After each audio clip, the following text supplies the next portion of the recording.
Welcome to the SDA Housing Podcast, brought to you by NDIS Property Australia.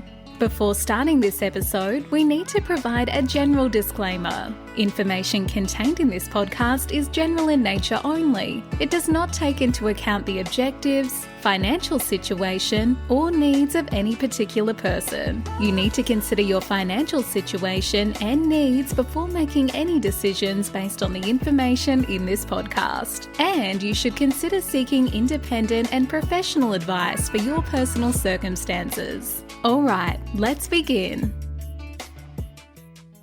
Hello everybody, my name is Min and I'm your host, your co-host with Debbie Kindness from the SDA Housing Podcast, a show that explains, highlights, guides and brings awareness about all things SDA in this ever-changing NDIS world. Debbie, how are you? Hi, Min, I'm good. How are you? Good. Today we're talking about Single Contract SDA Options. So Debbie, you wanted to talk about this. Why is that? Well, this is really in relation to SMSF purchases. We've talked quite a bit about this in the past, and generally someone who comes with an SMSF self-managed super fund wants to purchase an SDA property in that they've either got two choices. They can do a two-part house and land package, which has to be converted to a single-part contract, which can be a very complex and expensive option, or they can buy a single contract, which generally is going to be an apartment or a villa off the plan that is being sold as a single contract. Now, we are starting to work with a few different developers who have started offering a new option, which is a two-part house and land contract,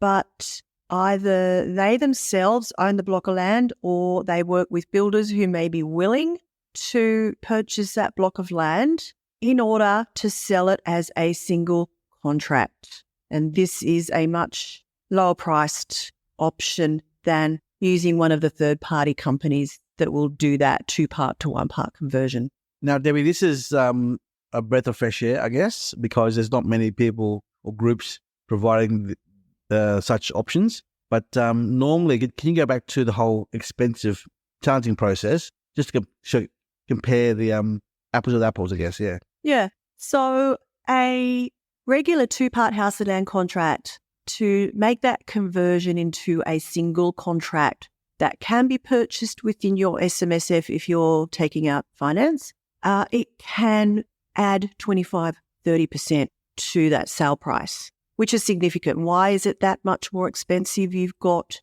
the third-party organisation doing this. They have their lending costs, which are generally higher than the mortgage costs you would normally be paying. They've got all of their legal costs, other finance costs. There's two stamp duties. They're also taking the risk, depending on how long the build is going to take. They've got all of their drawdown payments and loan repayments as that loan increases over the build construction time. And of course, they're taking their fee for it. It does end up being over and above the final price you would end up paying yourself, which is more than that house and land package, because you've got your stamp duties and your holding costs. Can I correct you there, Debbie? You said 25-30%. No, the deposit is between 25 and 35%. Yes, the actual additional cost is around the 15 to 18%. No, it does end up being more, maybe at least 20. 20? Okay. Yeah. So you're saying to me that an 800 grand package becomes 960? At least, if not $1 million. So the reality is it's 20% additional costs and a 25 to 35% deposit to move forward with. Yeah. Okay. So if you're looking at doing something like that within your SMSF, you were looking at probably a $350,000-$400,000 deposit paid, and you need a buffer. So you're looking at another $100,000. So you really do need up to $500,000 in your SMSF for this to be a comfortable, financial, feasible option. Okay, so going back to your original topic, these smaller developers or builders who may be able to do the odd one-part contract sale because they are buying themselves, be it villas or a one-part house, I guess, what's their rough cost they're adding to the package, Debbie? Generally, they're adding about $60,000. And that is going to be your stamp duty that you pay on a whole house rather than just on the land. it's going to be, they're obviously buying the block of land, so they've got their interest costs and whatnot. But a $60,000 increase is significantly less than a $200,000 increase. But Debbie, it's 60 to 70,000 increase, true, and then the deposit is only 10 or 20%. Yeah. Now, with an SMSF, you have to pay 20% to settle. Yeah, because you can't borrow more than 80%. But for the actual transaction to go unconditional, Yep, it may only be 10%, but usually 20%. Yeah, either. Yeah, so if it's only a 10%, then you still need to pay the extra 10% at settlement once you actually take out your loan.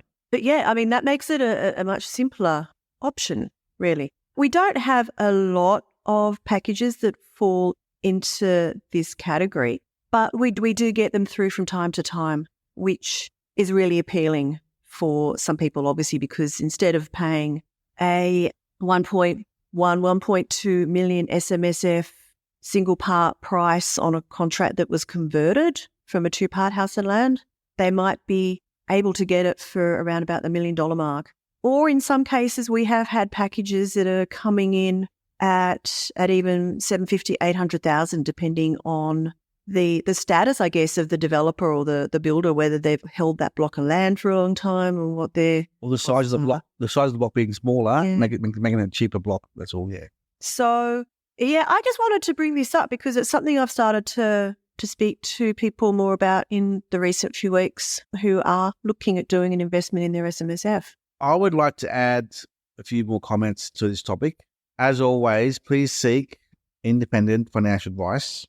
Talk to your accountant, talk to your lawyer, because no matter which path you go, the organisations, the majority of those organisations which do add the premium and requested bigger deposit payment down, there's going to be 4 layers of lawyers, Debbie. You got the vendors' lawyers, you got the third party lawyers, you got the lenders' lawyers, and you got the SMSF lawyers. There's 4 layers of lawyers going back and forth for this one transaction. That also adds a fair bit of money to the cost as well. But also confusion and complexity and delay. Now, Debbie, in recent months, you and I have been working on a handful of other clients, and we've seen how complex and delayed the process is. Do you want to so comparing apples with apples, right? One is 60 grand, 70 grand premium ad. One is 20% premium ad. One is 10, 20% deposit. Over here, it's 30, 35%. This one here is much more simpler and faster. This one over here is much more slower. Do you want to go through our experience with the delay and slow process and how it can be very frustrating in this other world of third-party engagements to wrap it up into one?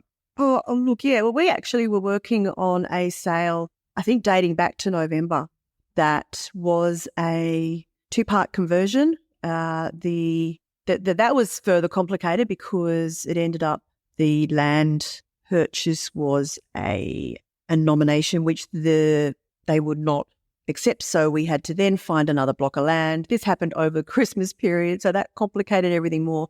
We literally didn't get that sale settled until March, late March, early April.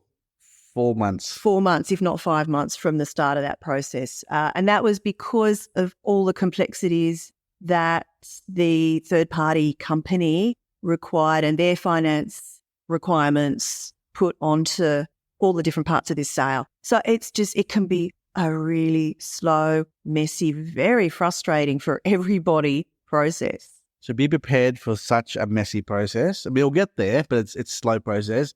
In the background, we have the selling agent, land agents who represents the vendor screaming at us, going, what's happening? What's happening? Why is it not settled here? Where's the finance approval? Where's the paperwork being signed? It is a complex process. So comparing the alternative, which is what Debbie's talking about here, the simpler alternative, is cheaper, faster, and just less stress, I guess. Yeah. Totally, yeah. So whilst we don't, as I said, have a lot of these options, we're working with maybe 2 or 3 different developers or builders that can do this. So it's always worth considering that and talking to us about whether any packages we have may have that option of the builder themselves, the developer themselves doing that as a single part contract. So always ask us and we'll see what we can do. And also another small hiccup in the whole process, Debbie, is when the third parties do their vetting of the builders as well, Debbie. That also slows things down as well. Well, yeah, that's another thing. We have actually had sales fall over because when the third party did look at that particular builder, they said, well, we're not really comfortable with them. They take longer than we'd like. There's potentially going to take more than 12 months, which we can't allow. And we've had sales fall over because of that as well. So, and some areas, they don't go into certain areas for whatever reason. So, yeah, there's so many, hurdles, I guess, that have to be jumped. Remember, this whole topic of superannuation, SMSF and NDIS, I just want to pull it back a little bit to the fundamentals here, Debbie, for our listeners to hear. This is a very complex topic. I mean, we know superannuation by itself is complex. And then you got SMSF superannuation is a further complex topic on its own right. And then you have the topic of NDIS over here, and that's a complex matter anyway by itself. And when you merge these two complex subject matters, being NDIS and SMSF and super and lending and third parties and 4 or 5 lawyers, this is a very, very complex process. It's like planning a wedding. It's just impossible to achieve, right? Sometimes. So it is very, I pity those guys out there who are doing so many of these because you know what? It is a complex process. And look, our backgrounds here, me and Debbie have come from financial planning, in financial advice, in superannuation. And even we pull our hair out here just trying to do these transactions for our buyers. So when you are talking to an advisor or an agent or a marketer or a spruiker, just be mindful that this is not a race. This is a slow process because it is what it is. 4 or 5 lawyers, 7, 8 different 8 people involved. And let's go through this whole matter, right? You got the land developer, seller, the builder, the selling agent, the client, that's 4, the client's lawyer, the vendor lawyer, the lender's lawyer, that's 7 now, the accountant, 8, the financial advisor, who must give advice here, 9, right? So, and I'm sure there's someone else in between, SDA providers, 10. It's probably 10 people, 4 lawyers of which are in there, going back and forth just to try and make this deal happen. And it's a very, very slow, complex, and expensive. I want to emphasize the word expensive process. So in the past, with me and Debbie, we've discussed, Debbie, what it costs that someone should have as a cash deposit to proceed with a NDIS purchase. Now, when you add that 400 grand figure, right, to the whole SMSF topic as well, as you said, 500 grand. So my advice, let me rephrase this. My informal, generic advice is, if you're looking at doing a normal house and land package for NDIS, 350 to 400 grand, please, is your benchmark number. You're doing SMSF with this, 500 grand. $500,000 is what you need inside super SMSF as a cash balance to execute this transaction. And when I say 500 grand, that's a comfortable buffer, extra amount of money to cover the furniture package, the provider fees, the variations, vacancy, everything. $500,000 in super. So if anyone's telling you to do an SMSF NDIS house with 200 grand, nope. 300, nope. 350 is maybe. It's a maybe there. Minimum 350. Ideally safe, 500 grand in superannuation. Unless you come across, as Debbie says, an alternative product service, which is a builder or developer who actually is doing the one-part contracts on his own product, on land anyway. So yes, that's a different scenario. Okay. Debbie, I think we've covered here enough on this matter. Any final words of advice? Yeah, I guess, look, it takes a lot of getting your head around how the whole SMSF thing works. So talk to people, talk to your financial advisor, as Min said. Ask your marketing organisation what different options they have, and just be aware that this is another option as well to look at. We have people that want to do this, but they definitely do not want to buy an apartment. Fair enough. That's what you want. But you're paying a premium. Yeah, but there is this house and land option occasionally, potentially. My final words of advice to anyone listening to this podcast is do not take financial advice from a financial planner or financial advisor who is also selling you this package. Because there is a conflict of interest here. They can't give you unbiased advice if they're also selling the package to you and making a very large sum of money on the side, under the table, okay? Do not buy from a financial advisor who is also giving you financial advice. There's definitely a conflict of interest there, and you don't want to be caught out where they're doing the wrong thing by you. Okay? Anyway, that's all I have to say. Debbie, thank you so much for your time, and we'll end up now. Bye-bye.